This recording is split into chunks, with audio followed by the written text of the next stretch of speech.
Right. Welcome back, everyone. Ready for another deep dive. Always. This time we're going full-on forensic, looking at how those folks use wounds and injuries to figure out what happened at, say, a crime scene. Like piecing together a puzzle, except the pieces are, well, a little more gruesome. Exactly. Much higher stakes, too. Yeah. And we're focusing on something specific this time, right? Yeah, we're diving deep into your sources on blunt force and sharp force trauma, trying to see how those differences can point investigators toward an assault or maybe rule it out as just an accident, like a fall. And speaking of diving deep, have you seen those YouTube videos by Richard Jones? The ones where he's, whacking modeling clay with everything from kitchen knives to a Dr. Martens? Yeah. Kind of morbid, but I gotta admit, they're surprisingly fascinating. Oh, absolutely. Simple but effective way to illustrate the point, really. Different weapons, different signatures, right? And in forensic analysis, being able to recognize those unique patterns is crucial. It's like Each weapon having its own fingerprint. you got it. So even everyday objects, if used as weapons, can leave behind telltale signs. Makes you think twice about what's lurking in your kitchen drawer, huh? Right. But let's shift gears a bit, maybe to something a little more relatable. Black eyes, for example. Oh yeah, the audio presentation had some good stuff on those. Yeah, the infamous black eye. But there's more to them than meets the eye, so to speak. Huh. Good one. The location, the color, those can tell you a lot. Like a black eye without any direct hit to the eye itself, especially if there's a skull fracture too, that could be a sign of something more serious going on internally. So it's all about understanding the patterns, right? Like that yellow rule they talked about? Yes. A yellow bruise, probably been there at least 18 hours. Good rule of thumb. But Doesn't quite apply to little ones, kids under 2. Yeah. And that's where context is key. makes sense. Multiple bruises, all in different stages of healing, especially on children, that should always raise a red flag. Like a silent alarm bell, telling you to dig deeper, huh? Exactly. And speaking of location being important, they also talked about those bruises on the upper arms. Wrists, and even on the ulnar border of the forearm, right? Yep. Each spot can tell a different part of the story. So, like, what do upper arm bruises suggest? Well, it could mean someone was grabbed, restrained, something like that. God. And the wrists? Linear bruising around there could be a sign of bindings. Wow. And the ulnar border. That one's interesting. Often a defensive wound, the body instinctively trying to shield itself during an attack. It's kind of amazing how these details, even something as seemingly minor as a bruise, can piece together what happened, especially in an assault. Absolutely. And speaking of patterns, there's this thing called tramline bruising. Tramline. What's that? Caused by something rod-shaped, like a baton, leaves these parallel lines of bruising with a clear area right in the middle. So the bruising actually mirrors the shape of the weapon. That's wild. Right. And then there are those patterned injuries they mentioned where the actual shape of the object gets imprinted on the skin. Think like a shoe sole or something. Oh, yeah. They talked about one on someone's forehead, right? Yep. Almost like the attacker accidentally left their calling card. These patterns, especially on bony areas, they're like crime scene sketches right on the victim's body. It's pretty grim, but fascinating at the same time. Okay, so what about abrasions? They seem pretty minor compared to, say, a stab wound. Do they tell us much?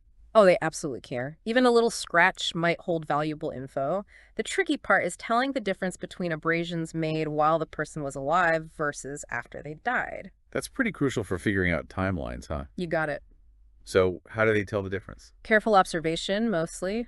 Think about someone dragged across a rough surface, yeah. They'd have scratches, sure, but also debris embedded in the wound, like dirt or little bits of plants. Geez, paints a pretty vivid, albeit grim picture, doesn't it? Yeah. The presentation also highlighted abrasions on the neck and chin specifically. What about those? Often a sign of forceful gripping or even strangulation. Might look like just scratches, but they can point to something much more serious. Which is why it's so important to document all injuries, even the tiny ones, because they could be the missing piece of the puzzle. Mm-hmm. The one that helps investigators figure out what really happened. Exactly. Now, are you ready to delve into one of the most fascinating types of injuries? Hit me with it. Bite marks. Oh, yeah. I remember that one from the presentation, the one with the super clear outline of teeth. It was like the biter practically left their dental records at the scene. Haha, right. Bite marks can be a goldmine for forensic dentists, Really?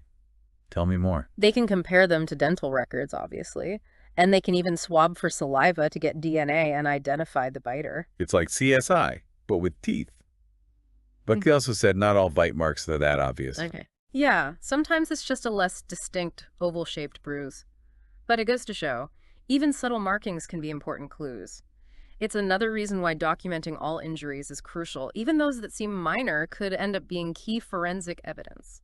Okay, so earlier we talked about knife wounds in general, but I'm curious about the different types. Specifically, slash wounds versus stab wounds. What's the difference? That's a key distinction in forensic analysis for sure. The presentation did a good job of showing those differences, actually.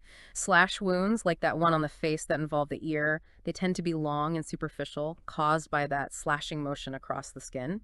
Stab wounds, those are more about a forceful thrust, deeper penetration. Gotcha. So it's about the direction, the force of the blade, right? Yes. Slash is more of a grazing action, while stab is that direct, forceful penetration. Precisely. And there's this fascinating little detail often seen in slash wounds. They call it the tail end scratch. It's a tiny little abrasion that actually shows the direction the blade was moving. Whoa, that's so cool. So it's like the wound itself is pointing a finger at the attacker. You got it.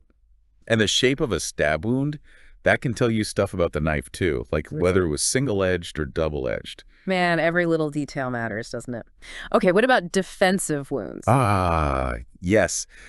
Those are particularly interesting because they show the victim's struggle, their fight for survival. Yeah, I imagine those are pretty common in assault cases, right? They are. It's the body's natural instinct to protect itself. Defensive wounds often show up on the hands and forearms, as if the victim was trying to block the attack. Like their body's instinctively creating a barrier to protect vital organs. Exactly. And the number of wounds, their location, how severe they are, all of that can give you insights into the intensity of the struggle, how determined the victim was to fight back, even the type of weapon that might have been used. It's like reading a silent account of the attack, written right there on the victim's skin. That's a powerful way to put it. And while defensive wounds are a grim reminder of a violent encounter, they can also be a testament to the victim's courage, their resilience. Yeah, that's true. Okay, we've talked a lot about injuries related to assault. What about falls? I feel like those are a lot trickier to figure out, especially when you're trying to separate them from, say, an assault. Oh, for sure. Falls can be tough. They can cause such a wide range of injuries, and that makes it hard to distinguish them from ones inflicted during an assault. Yeah, so how do investigators do it? How do they know if someone was pushed down the stairs or if they just tripped? That's where it's really tricky.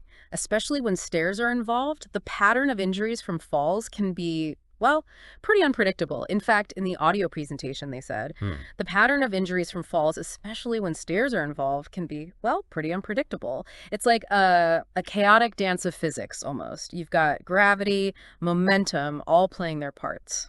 And the injuries can end up all over the place, right? Which makes it even harder to figure out what actually happened.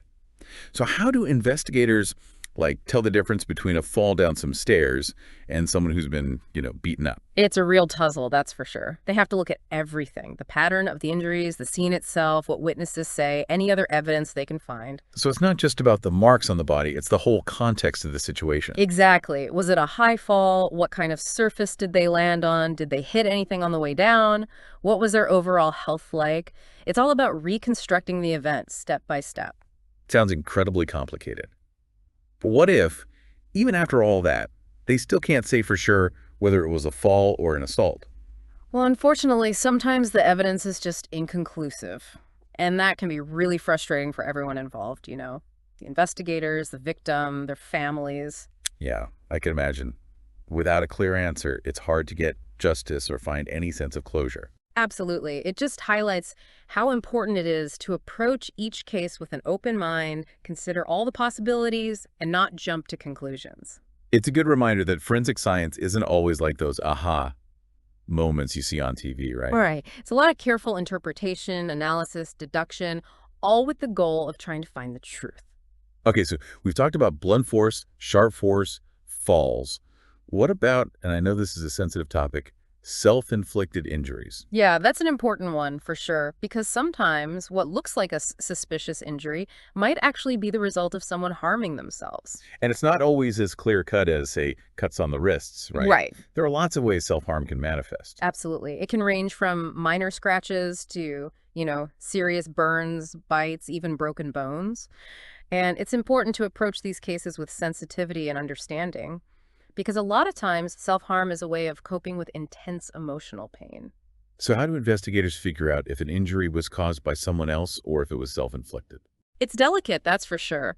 It takes careful observation, analysis, and often working with mental health professionals. So are there certain patterns or characteristics that might point to self-harm?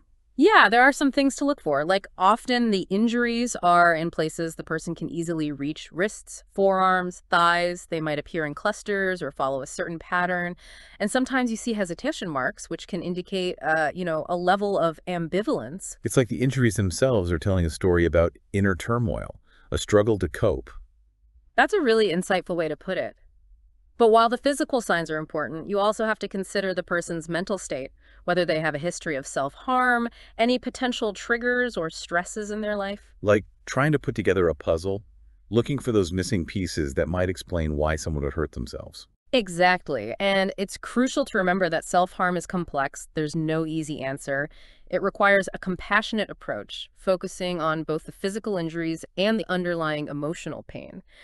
But for now, maybe we can switch gears a bit and talk about some of the cool tools and techniques forensic experts use to analyze these wounds and injuries. What do you think? Oh, yeah, absolutely. I'm curious about that. They mentioned 3D imaging in the presentation, which sounded super high tech. It's pretty amazing stuff for sure. 3D imaging is really changing how we document and analyze wounds, especially those patterned injuries.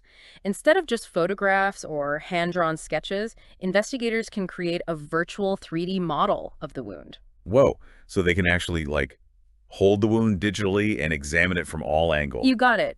And that lets them take precise measurements, analyze the characteristics in detail, even compare it to potential weapons or objects that could have caused it. It's like having a digital fingerprint of the wound, preserving every detail.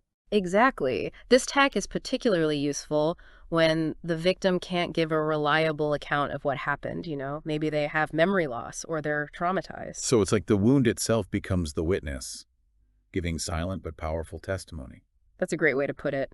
And then, of course, there's DNA analysis. That's been a game changer in forensic science, period. Right. I remember learning about that. Even tiny traces of blood, saliva, other bodily fluids in the wound, they can all be analyzed to identify the perpetrator.